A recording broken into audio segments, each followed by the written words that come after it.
Good morning, everybody. It's Rachel and Kirk. So, good morning. We are here in Garden City, and we are actually at the storage unit where Goldie spent some time before moving up to Delaware. So once the event was over, she stayed here, and now she's here again. So we are en route 80 from Savannah, headed to Atlanta. Today we'll probably hit Pooler. You can see on our sign, we hit Savannah. We're going to do Garden City, Pooler, Bloomingdale, Falkville, Bridgeton, Stilson, Brooklet, and then wind up in Statesboro this evening. So that's where we're going to try to go. So one of the places that I stopped along the route was this gas station here. And why I decided to do the vigil here was because there's a tree here, and we're all going to go over to the tree. Oh, by the way, the flowers say good morning. Yes, good morning. So we're going to do the vigil actually at the tree because I call it the tree of restoration. I believe that in the process of restoration, if you're going it with others, with support, or if you're going it alone, there are empirical lessons that you can learn just by looking at life. And this was one of the many, many lessons that I learned while walking on this journey in 2008 when I pushed Goldie all the way to Atlanta from Savannah. 250 miles. 1,000-foot climb in 120-degree temperatures on the asphalt. But in any event, Not 2 miles. Babe. Not Babe. 25 miles. Babe. Well, I want people to understand how incredible that is. Okay, that's fine. But 250 miles. Anyways, this tree taught me something amazing. So I want to share that with you this morning. So we're going to go and do our vigil over there this morning, okay? So follow us. Oh, that's right, because I'm going the muddy side. Okay, we'll go this way, because there's a lot of mud around here because it was rain and everything, so we're going to go this side. Sorry for the bright light. It's sunny today, and that's wonderful and beautiful, but at the same time, there's no wind. And remember, yesterday we were trying to get it together in that crazy windstorm? So here is this amazing tree. I'm going to take a picture, a view of it from here, because as we get closer, do you see this tree? I call this tree the tree of restoration. It's at this gas station, at this juncture here at 80 and, what is that? Chatham Parkway and US 80. That's where this tree is. I call it the tree of restoration. It's in a very unusual spot. You would never guess, sitting here at a gas station, there would be this tree. Why this tree is so unique is because these trees are intended to grow straight, like that one. Just straight into the air. Somehow, at the root, which is very important in restoration, the root, somehow at the root, as you can see, the tree decided to grow, or needed to grow, sideways. So then some people came along and braced it. You can see it braced in the ground. You see how it's braced? Then people added straps. They added stones. There's even moss growing on this because it's been here so long. Look at the moss, right? They braced it with ratchet straps. You see here? They braced it with boards. And then the tree began to cooperate. The tree began to curve according to how it was trained through this bracing process. And then there now, it's growing straight. See there? Assisted, supported, helped. The tree of restoration. Oh, sorry, I dropped that. Thank you. Restoration is about not always going it alone. If this tree had continued to grow in that direction, it would be over there by now, way over there. Because look how tall it is, right? But that's not the case. Fallen over and died. It would have fallen over and died. It probably wouldn't have survived. But look at the support. Look at the support that it got. in the restoration process, when you've experienced traumatic violation and your roots have been conditioned to grow in a direction that is unhealthy or that could lead to your demise, you need support, right? You need the support of others, even if that support is somehow, some people would consider it artificial. I consider it supplemental. Supplemental support is good. You know, when your teeth are crooked and that's a cosmetic thing, you know, or maybe it is a serious need that you need braces. And so you'll put braces on to correct the positioning, to correct the alignment, right? And that's what's happening to this tree. And this is just another form of life. We are another form of life. And if we take the empirical lesson that this tree is trying to teach us and apply it to ourselves, then wouldn't it be a good idea? Because here is the evidence. I always say the evidence is in the shit. Look at it. Here is the evidence of what can be done and what is possible with appropriate support, with good support. And look, it's not the best. Look at it. This is not professional. This is not some professional job here. This is just one person lending a hand, another person lending a hand. That's what this is. Somebody else said put a rock. Somebody else said do this. Somebody else said do that. It looks like that's exactly what happened. So sometimes you need a doctor. Sometimes you need professional intervention. But you know what? Oftentimes the parts that work the best are the parts that come from others who have good ideas about the direction in which you should grow. So don't tune your ears out if you're a violation survivor.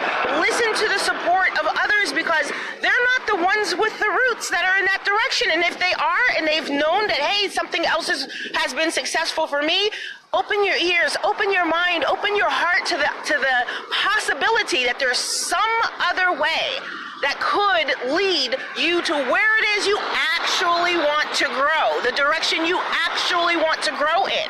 You might not know any better, because this tree started this from the beginning. Maybe your trauma happened from your foundation, from your infancy, from your childhood, from your pubescence, from your prepubescence. Right? Maybe it happened while you were a teenager. Maybe it happened while you were in college. Somewhere along the way, traumatic violation may have impacted you, but restoration can re-impact you in another direction, in the direction that you say it is you want to be. If you're sick and tired of that position that you're in, trust that there are supports out there that can help you go in the direction that you want to grow in. Okay, I'm done with the soapbox, right? I just wanted this tree of restoration to be a symbol of something that could inspire you and help you and this is in Garden City. So our memorial dedication here in Garden City, and our memorial vigil, Babe still has his candle, is really to say for all these traumatic violations types, domestic violence, sexual assault, mental abuse, elder abuse, physical abuse, spiritual abuse, ritual abuse, emotional abuse, attempted murder during traumatic violation, childhood maltreatment and neglect. Don't forget, this month, April, is Sexual Abuse Awareness and Childhood Maltreatment and Neglect Awareness Month. So part of our campaign is about that. But the other part is to remember the living and departed who are still struggling, right? And those who are departed, like my sister, some of them are in unmarked graves. Some of them have gone years and years with only having been known to offenders, to the people who violated them, and never having had the opportunity to have children, have families, have careers, have educations, have extended families, be nieces, nephews, uncles, be all of those things that some of us are privileged to have, even if we have endured traumatic violation and survived beyond. Privileged to have. It is a privilege. It's a privilege to be alive. It's a privilege to wake up and breathe every day. What do you do with the breath that's in your body? It's a privilege to have relations. Well, I don't say relations. I mean, you know, relatives. Whether you like them always or not. Some people don't even have them. Some people die before they get a chance to have family. Exactly. And some people have to have supplemental family. Some people have to create families because the families are so toxic that you have to devise and create your own network called family. people who are so close to you that you trust them like family. And even sometimes within family, listen, most of these traumatic violations happen by people you know, happen by people who are connected to you.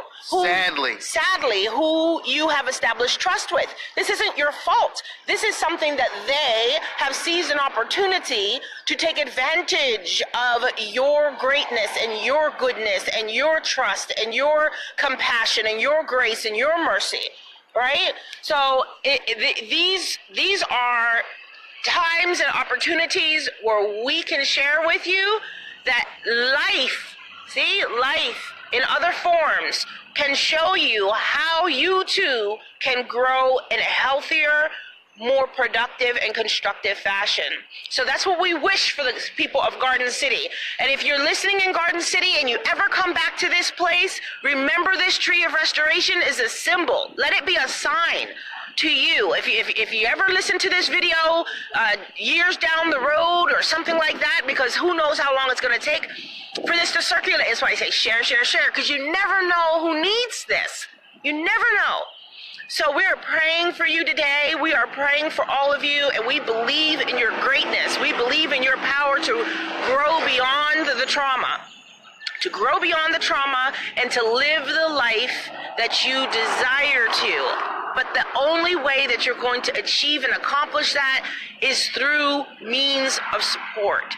You need support because you don't always know on your own why you are malfunctioning. You don't always know on your own why you are going in the direction that you are. And when you do know, you may not know the GPS out. Right? We all rely and trust on our GPS systems in our car, but we are slow to look for the support we need and the direction we need to get out of the depression, to get out of the post-traumatic stress, to grow beyond some of the mental health issues that we carry, to grow beyond the devastation and the dreams and the nightmares, to grow beyond these things. We kind of need support. Right? Supplementation is okay. So that's the message for here in Garden City, where we want to plant our memorial garden for traumatic violation survivors and the departed. So, babe, do you have anything you want to add? Supplementation is okay. Support is okay. Yes. Supplementation is okay, and support is okay. And let this tree bear witness to you that in real life, your life is as real as this tree. What happened to this tree can happen for you. So I also want to say, in addition, is support is not a bad word, like when they say a four-letter word. Throughout my life, I've known people that have wanted to be loners or thought I could do this by myself, or I don't need nobody, or even if they had issues they were dealing with, I can make it, I can be fine, I'll keep it all in, I can hold it together. I even used to be like that when I was going through my rebellious teenage stage. Just, I don't need anybody, I can do everything by myself. Listen, that's not the way the universe designed life to work. That's right. We are here on this planet right here now. One of our major purposes is to help each other through this journey called life. Life was not designed for you to be by yourself through all your struggles. I don't know what all your struggles are, but what I'm telling you is struggle is a universal constant. And the other universal constant is the fact that you are not meant to struggle alone. Seek support if you need it. Seek help if you need it. Support is not a four-letter word. No, it's many letters. And it takes many hands to make this process of restoration a success, just like it took for this tree, right? So we love you, and we are off to, what is it, Pooler. Pooler is next. Stand back and take a whole picture of the tree, like top to bottom, like this. Let's see. How far can we get? There it is, the Tree of Restoration in Garden City. And it doesn't matter where it's located and what it looks like where it's located. It doesn't matter whether you're in a hood. It doesn't matter if you're under the hood. It doesn't matter if you are in the suburban America. It doesn't matter if you're in some posh, rich, wealthy community, some gated community. Listen, pain does not discriminate, right? It doesn't discriminate. You are going to be alive, living, and breathing, and there are going to be times where something traumatic happens to you. The idea here is you can grow beyond it. You can. I've grown beyond it, but there are parts of it that will remain with me forever. Just like this tree, there are parts of that tree that are going to remain like that forever. Forever, for the life of that tree. And that tree is going to outlive all of us, thanks to the support that it received. It's going to outlive us all. I guarantee it. You come back when I'm gone, and that tree is probably going to still be here unless somebody cuts it down. Okay? So let this be a message to you all. This is our month. Childhood abuse, neglect, maltreatment, sexual assault, all these traumatic violations, we need to pay attention. The causalities are the same. The restoration process is at your fingertips. Let's do something more together, okay? Love you guys. We'll see you in Pooler.